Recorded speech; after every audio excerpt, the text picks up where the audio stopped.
Good morning प्यारे बच्चों, स्वागत है आपका एक बार फिर क्लास 6 में। और आज हम करने जा रहे हैं प्रश्नावली 3.1 और चैप्टर का नाम तो आपको मालूम ही है, संख्याओं के साथ खेलना यानी कि प्लेइंग विथ नंबर्स। तो बढ़ते हैं क्वेश्चन नंबर 1 की ओर। देखिए, पढ़िए जैसे आपको स्क्रीन के ऊपर आपके दिखाई दे रहा है। निम्नलिखित संख्याओं के सभी गुणनखंड लिखिए। क्या लिखिए? सभी संख्याओं के निम्नलिखित संख्याओं के सभी गुणनखंड आपने लिखने हैं। गुणनखंड मतलब फैक्टर्स लिखने हैं। आपको यहाँ पे 9 क्वेश्चन दे रखे हैं, ठीक है। ABCDEFGHI। तो सबसे पहले क्या है? 24। सबसे पहले क्या है? 24। आपको क्या लिखना है? 24 के सभी गुणनखंड यानी कि फैक्टर्स लिखने हैं। तो प्यारे बच्चों, मैंने अभी प्रीवियस वीडियो अपलोड की है, उसमें जो है आपका पूरा इंट्रोडक्शन है गुणनखंड का, फैक्टर्स का, गुणज का यानी कि मल्टीपल्स का। तो आप उनको भी ध्यान से उस वीडियो को देख सकते हैं। वहाँ पे आपको क्लियर होगा कि गुणनखंड किसे बोलते हैं और गुणनखंड कैसे निकालते हैं। तो एक बार मैं दोबारा से आपको बता देता हूँ कि जो गुणनखंड है उसमें क्या होता है कि अगर आपको 24 का बोला है, ठीक है, तो इसका मतलब हमें वो संख्या लिखनी है जो 24 को पूर्ण रूप से विभाजित कर दे। मैंने क्या बोला? 24 को जो पूर्ण रूप से विभाजित कर दे, ठीक है। तो 24 को सबसे पहले कौन विभाजित कर सकता है? एक।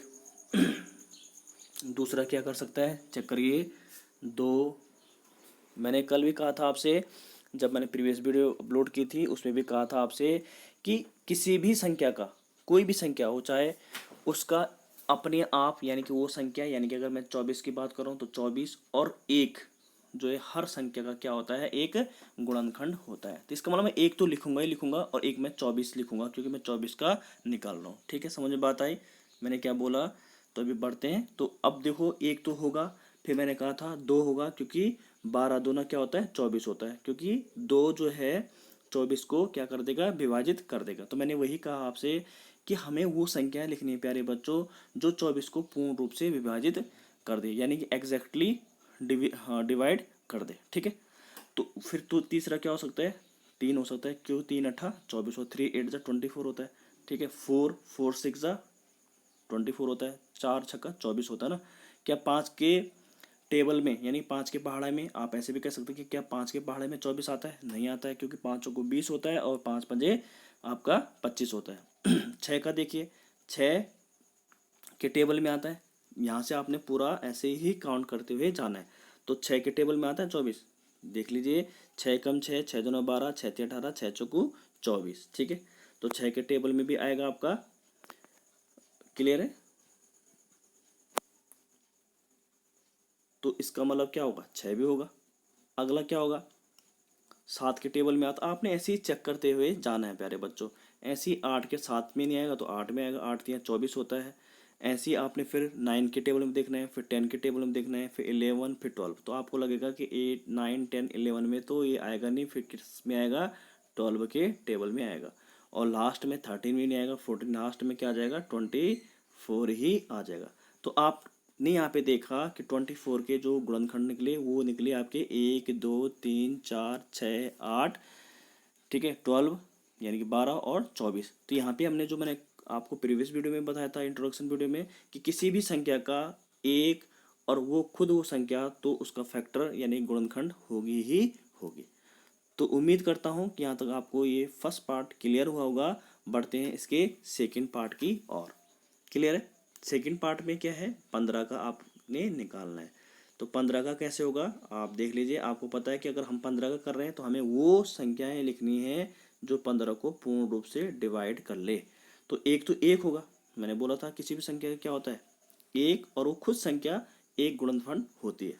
तो एक होगा। अब 2 का अगर हम पाड़ा पढ़ेंगे, 2 का टेबल पढ़ेंगे, क्या 15 आएगा उसमें? तो नहीं आएगा, तो 2 नहीं होगा। 3 का 3 का टेबल पढ़िए, 3 5 जा 15 होता है, तो 5 भी आ जाएगा, ठीक है। या 3 आ जाएगा, 3 लिख लीजिए आप पहले।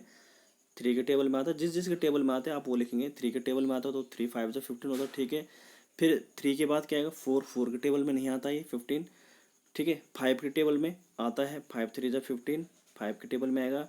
6 के टेबल में नहीं आएगा, 7 के टेबल में भी नहीं आता 15, 8 के टेबल में नहीं आता, 9 के टेबल में भी नहीं आता, 10 12, 13 और की टेबल में नहीं आता, 14 की टेबल में भी नहीं आएगा बच्चों 15, तो डायरेक्ट क्या लिख दूंगा मैं आंसर लास्ट में 15, क्योंकि मैंने पहले भी कहा कि 15 की टेबल में तो 15 आएगा ना, 15 एकम 15 होता है, 15 वन जा 15 होता है। समझ में बात आई? तो इसका मतलब क्या हुआ कि एक और जो 15 है वो तो आएगा ही आएगा, यानी कि वो नंबर जिसका आप फैक्टर निकाल रहे हैं, गुणनखंड निकाल रहे हैं, वो संख्या तो आएगी आएगी और साथ में एक आएगी। बाकी आपने देखना है कि कौन कौन से संख्याएं जो है उस नंबर को, उस संख्या को, यानी उस संख्या को मतलब जिसका आप फैक्टर निकाल रहे हैं उसको पूर्णतः विभाजित कर देता है। तो होप कि ये भी आपको क्लियर हुआ होगा। बढ़ते हैं इसके सी पार्ट की ओर। अगला नंबर आपके पास 21। देखिए 21 को हम कैसे करेंगे। 21 को करने का तरीका होगा आपका, 21 को मैं क्या लिख सकता हूँ, आपको पता है एक तो होगा ही होगा, ठीक है। एक क्या हो जाएगा आपका 21, ये तो आप दो तो लिख लीजिए पहले, ठीक है। जिसका आप निकाल रहे हैं उसका 1 और 21 तो हो गए। अब आपने यहाँ पे चेक करना है बीच में जो मैंने जगह छोड़ी है कि उसमें किस किस संख्या का जो है पूर्ण रूप से भाग 21 में चले जाता है। तो आप देखेंगे 2 के टेबल में आता है 21, नहीं आता। 3 के आता है, 3 7 जा यानी 3 सत्ता 21 होता है। 3 का पाड़ा पड़ोगे तो 3 सत्ता 21 होता है, ठीक है, कट जाएगा पूरा, ठीक है। समझ में बात आई? 4 के टेबल में आता है, नहीं आता। 5 के टेबल में भी नहीं आता 21। 6 के टेबल में नहीं आता। 7 के टेबल में आता है, क्योंकि 7 या 21 होता है, 7 3 जा 21 होता है, तो 7 आएगा, ठीक है। अब देखिए 8 के टेबल में आता है, नहीं आता। 9 की, 10 की, 11 की, 12 की, 13 की, 14 कहीं नहीं आएगा, सीधा आएगा आपका 21 ही आएगा।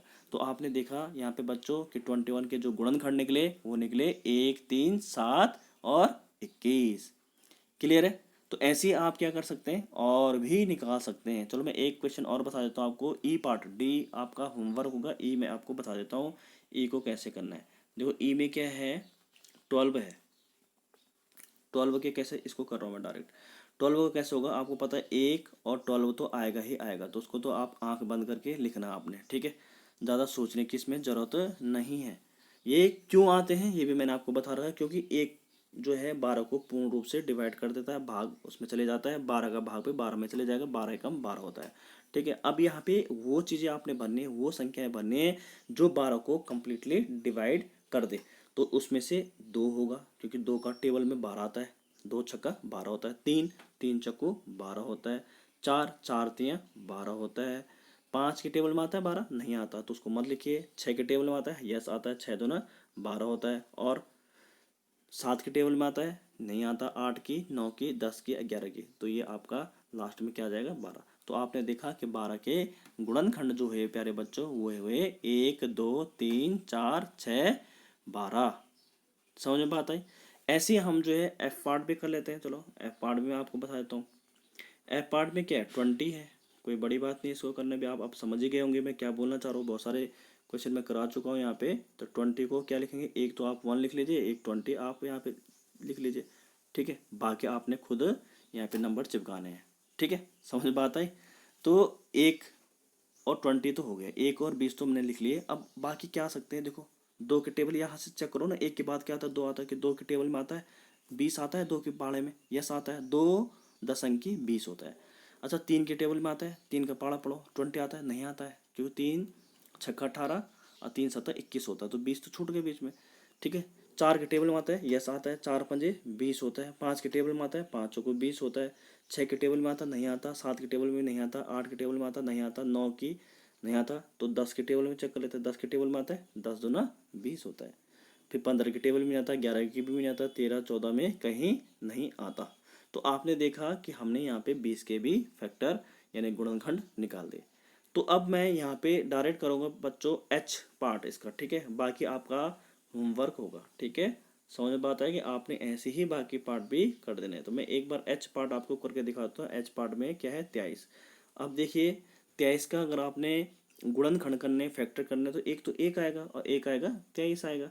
अब आपने यहाँ पे भरने हैं कि बीच में क्या आ सकता है। अब 23 किस किस के टेबल में आता है, किस किस के पहाड़े में आता है, आपने ध्यान दो। 2 के पहाड़े में आता है, चेक कर लीजिए, 2 का पहाड़ा पढ़ लीजिए, 2 10 अंकी 20। और उससे अगर आप आगे जाएंगे तो 2 11 अंकी कितना होगा 22, और 23 तो आएगा नहीं, तो 2 के उसमें नहीं आता। 3 के टेबल में नहीं आता ये, 4 के टेबल में नहीं आता, 5 के भी नहीं आता, 6 के भी नहीं आएगा, 7 के भी नहीं आएगा, 8 के भी नहीं आएगा, 9 के भी नहीं आएगा, 10 के भी नहीं आएगा, 11 के भी नहीं आएगा, 12 के भी नहीं आएगा, 13 का भी नहीं आएगा, 14 में तो कोई मतलब ही नहीं, 13 से ऊपर तो आ ही नहीं सकता, क्योंकि 13 दूना तो 26 हो जाएगा सीधा, 12 दूना 24 हो जाएगा, 12 भी नहीं आ सकता, 11 दूना 22। तो यहाँ पे कुछ नहीं आएगा। तो आपका जो रिजल्ट होगा इसका वो होगा, क्या होगा, 1 और 23, 1 और 23। तो यही इसके फैक्टर होंगे। तो जो आपके पास होमवर्क बचेगा वो बचेगा आपका डी, जी और आई। ठीक है, ये आपका होमवर्क होगा।